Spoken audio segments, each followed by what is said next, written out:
अमृता जी नमस्कार। नमस्कार मोदी जी। आपका बहुत आभारी हूँ। आप मुझे चांस दिए हैं लोगों की सेवा करने के लिए। हम 100% कोशिश करेंगे। आपका चुनाव अभियान कैसा चल रहा है? अभी तो हम निकले हैं तो एक बीजेपी को उनका पिता का देहांत हो गया। हम इधर ही आए हुए हैं तो अभी वापस जाके हम प्रचार में ही निकलेंगे। अमृता जी, आप महाराजा कृष्णराय चंद जी की विरासत को आगे ले जा रही है।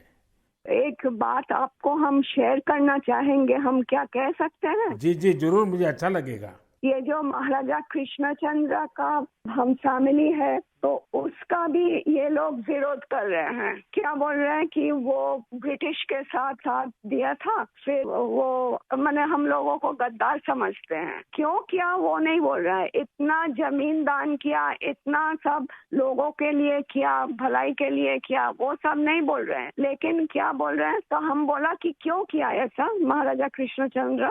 अगर नहीं करते तो हमारा सनातन धर्म तो पूरा खत्म हो जाता है कि नहीं। तो वो बात है, क्योंकि तब का वो जो नवाब थे सिराजुद्दौला, तो वो तो बहुत अत्याचारी भ्रष्टाचारी थे। तो उसीलिए उन्होंने तो अकेला नहीं किया, बहुत सारे राजाओं के मिलन हुआ, उसके बाद सभी ने किया। जगत सेठ भी थे और राजाओं थे। तो उसी सभी के मेहनत से ये काम सफल हुआ। तो अगर नहीं होता आज हम हिंदू नहीं रह पाते। हमारा भाषा दूसरा होता, हमारा वेशभूषा एकदम अलग होता और सभी अलग हो जाते। हम तो दूसरों के अधीन रहते ना, यही बात है।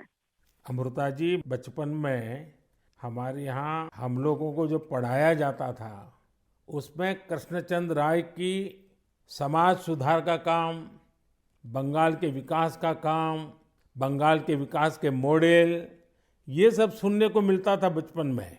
अब देखिए, ये वोट बैंक की राजनीति करने वाले लोग हैं तो बहुत ही अनाप शनाप आरोप लगाएंगे और 300 साल पहले की घटना निकालेंगे, 200 साल पहले की घटना निकालेंगे और बदनाम करने का प्रयास करेंगे। वे एकदम खुद सही बात अपने है। जो वर्तमान पाप है हाँ उसको छिपाने के लिए वो हाँ ऐसी चीजें ढूंढते रहते हैं। लेकिन जब भगवान राम की बात आती है, भगवान राम की बात आती है तो वो कहते हैं कि सबूत कहाँ है, इतनी हाँ पुरानी हाँ, बात क्यों सही बात, निकालते हो। सही बात। लेकिन जब कृष्णचंद्र राय की बात आती है तो वो तुरंत निकालते हैं।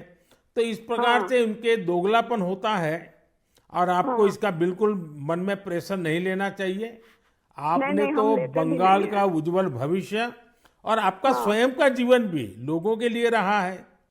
हाँ जी, और आपके सामने बंगाल की विरासत को बचाने की भी चुनौती है। और एकदम आप इसे सही बात। कैसे देख रही हैं आप? हम पॉजिटिवली देख रहे हैं। हमारा लड़ाई जो है लोगों का सेवा के लिए है, करप्शन हटाने के लिए है और वंचित लोगों के उपकार में आने के लिए है। आपने देखा होगा, इन दिनों लड़ाई दो खेमों में बट गई है।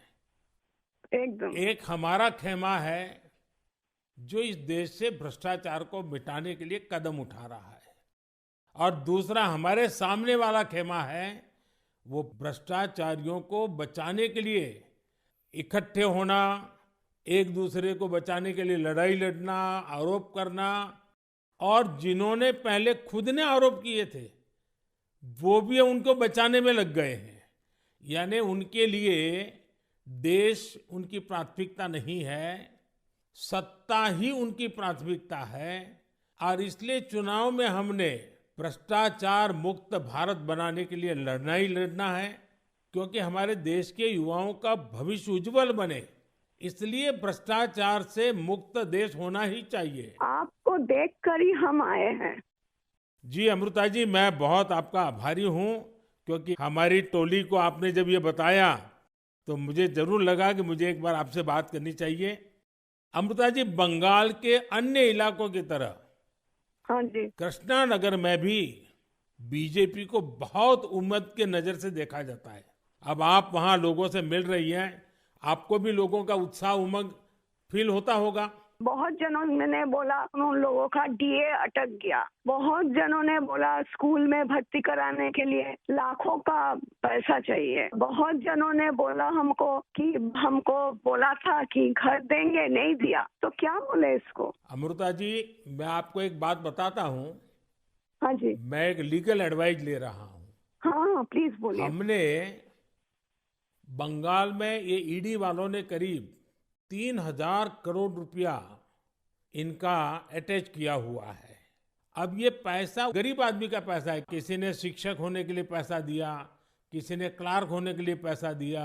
वो सभी लोग जानते हैं। वो एकदम फेडअप हो गया, एकदम हाल छोड़ दिया। हम जो देख रहे हैं टीएमसी के ऊपर बहुत लोग नाराज है क्योंकि ये सब बहुत अत्याचार हो रहा है। तो मैं जो लीगल एडवाइस ले रहा हूँ, तो मेरी इच्छा ये है, अगर मुझे लीगल एडवाइस मिलेगी तो नई सरकार बनते ही जो भी कानूनी प्रावधान करना पड़ेगा, कुछ नियम बनाने पड़ेंगे, तो मैं ये जो 3,000 करोड़ रुपया है, जो जो गरीब लोगों का पैसा है, और जिसने इस प्रकार का पैसा रिश्वत में दिया है, उन सबको मैं वापस पैसा करना चाहता हूं। तो आप पब्लिक में जरूर बताइए कि मोदी जी से मेरी फोन पर बात हुई है और उन्होंने कहा है कि बंगाल के लोग विश्वास करें कि जो 3,000 करोड़ रुपए ईडी ने अटैच किया हुआ है, वो 3,000 करोड़ रुपया गरीबों का पैसा है बंगाल के, और वो उनको वापस देने के लिए कोई न कोई रास्ता मैं खोजूंगा। ये जरूर बताइए आप लोगों को। हम बोलेंगे। अमृता जी, पूरे बंगाल में बड़ी संख्या में लोग बीजेपी के साथ आ रहे हैं। जब आप क्षेत्र के लोगों से बात करती है, वो क्या बात करते हैं? अपनी अपेक्षाएं आपको बताते हैं क्या? हाँ, बताते तो हैं। आपके कामों पे हमारा भरोसा है, ये सब बताते हैं। और हम पूछते हैं कि महुआ मैत्रो का क्या होगा, बोलो उसको तो जेल ही जाना है। अच्छा, लोग बोलते हैं। हाँ जी। अच्छा, ये मोदी की गारंटी को लेकर आपके लोकसभा के क्षेत्र में लोगों तक बात पहुंची है? हाँ हाँ, हम तो बोले हैं। तो बोला मोदी जी की तरह हमारा भी गारंटी है, हम जरूर कोशिश करेंगे आपका सेवा में आने का। अमृता जी, मुझे बहुत अच्छा लगा आपसे बात कर करके, और मुझे विश्वास है कि आप विजयी होकर के आपके परिवार की जो बंगाल की सेवा करने की परंपरा रही है, उस परंपरा को आप आगे बढ़ाएगी। आपने चांस दिया है, उसलिए हम आभारी हैं। आपने ये चांस मुझे सौंपा है। बस आप जीत करके आइए, हम मिलकर के बंगाल के लोगों की बहुत सेवा करेंगे। और आप भी जीतने के बाद पहले 100 दिन में कृष्णनगर में क्या करना है, उसका पूरा काम निकाल के रखिए। मैं पूरी तरह आपके साथ खड़ा रहूंगा, और उसमें से जो भी काम भारत सरकार को करने होंगे, वो तुरंत कराने का हम प्रयास करेंगे। आपका आशीर्वाद मुझे चाहिए बस। बस जनता का आशीर्वाद हम सबको चाहिए। जनता का आशीर्वाद ही हमारी सबसे बड़ी ताकत है। लेकिन आप मुझे गाइड करिए, ये हमारा रिक्वेस्ट है। नहीं, बिल्कुल हम संपर्क में रहेंगे, और मेरी आपको बहुत शुभकामनाएं हैं। बहुत बहुत धन्यवाद जी। नमस्कार।